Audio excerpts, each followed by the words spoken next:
Здравейте и честита нова учебна година! Честит нови 15 септември! Всички харесваме да натрупваме нови знания, нови умения, нови способности. Но колко добре ги прилагаме, как ги проявяваме и как ги преживяваме.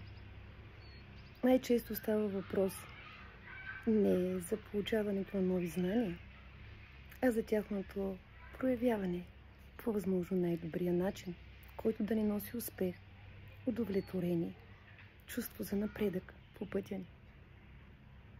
А това става само когато изучаваме себе си, когато видим докъде сме ние и докъде са насложените ни програми и модели, често унаследени, които всъщност затрудняват напредъка ни, живота ни, емоционалното ни и психическото ни равновесие.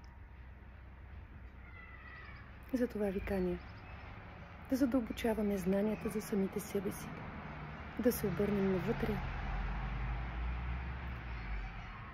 и да се освободим от тези неща, които вече не ни служат, които не са наши, за да може да светим с истинската си светлина. Активирайте свещеното си сърце.